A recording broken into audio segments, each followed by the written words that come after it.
y nuestro ciclo rindiendo culto. Una película que da mucho miedo. El Proyecto Blair Witch.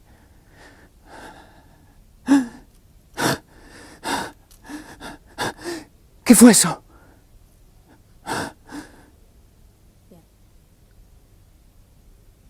Off the map.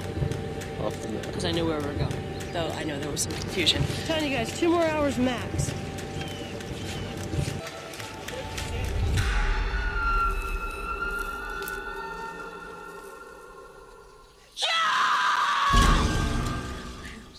El Proyecto Blair Witch marcó un hito en la historia del género de terror, no tanto por lo que contaba en sí, sino por ese estilo que no inaugura, ya había ocurrido con algunas otras películas de años anteriores, que es el de la cámara en mano, y extendiéndolo aún más, el del metraje encontrado.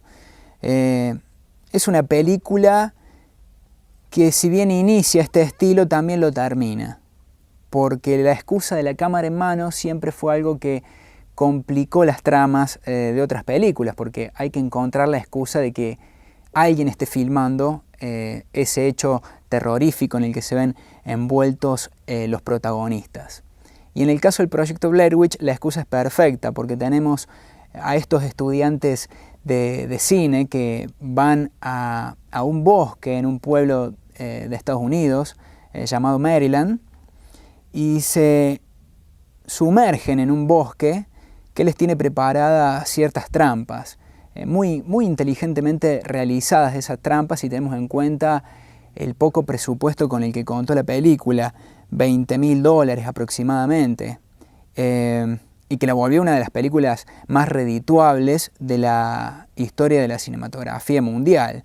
Recaudó alrededor de $250 millones, un negocio total.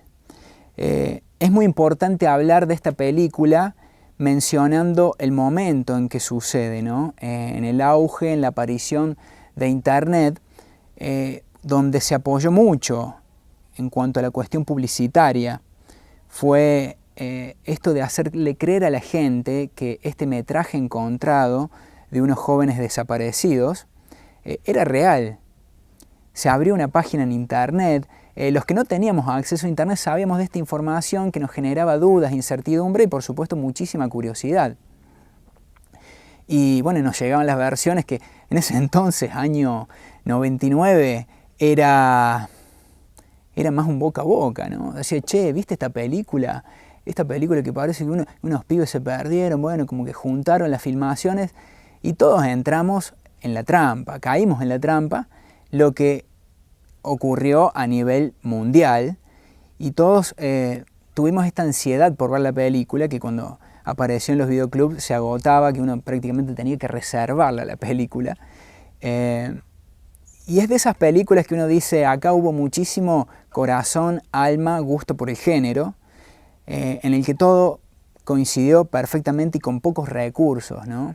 Y esta película tiene los ingredientes ideales, ¿no? Una bruja de la que no vemos nunca, es todo sugerencia, todo el bosque nos sugiere una presencia maléfica que acecha a los protagonistas, que se van desesperando de a poco, y quizás este sea uno de los registros más impactantes en cuanto a la locura progresiva en la que van entrando los protagonistas. Hay una escena en la que ya entregados a ese bosque que los atrapa y que no los deja salir, los protagonistas ya perdieron la cordura. Y con muy poquito esta película va construyendo, ¿no? Es una película más que de presencia, se hace con ausencias, con lo sugerido, con lo que creímos haber visto entre las sombras del bosque, la oscuridad del bosque, pero que nunca alcanzamos a ver. Lo mismo con los sonidos, con los gritos. Una película muy curiosa desde su realización, ¿no? Los directores apenas suministraron unas hojas que ambientaban la historia a los actores, quienes tuvieron que improvisar prácticamente. Se comunicaban por medio de walkie-talkies con los directores que les iban dando algunas pautas de rodaje. Hasta incluso se llegó a que los actores vivieran en carne propia lo que vivían sus personajes, perderse en el bosque, se perdieron en una gran cantidad de oportunidades, hasta pasaron hambre. Igual también uno, viendo la prensa que tuvo esta película, tiende a imaginar que esto también puede ser parte de eso, pero no deja de darle color. Y decía recién al principio que esta película inaugura una forma de filmar el cámara en mano, pero también lo agota en ese momento. La verdad, fueron pocas las realizaciones que llegaron a ser potentes en cuanto a este estilo. Podemos mencionar a REC, quizás, pero ya no era lo mismo. Supimos desde que pasó el proyecto Blair Witch que esto ya estaba agotado, esta manera de filmar. Hay que encontrar la excusa para meter una cámara en el medio del terror. No es fácil, pero el proyecto Blair Witch sí que lo supo hacer.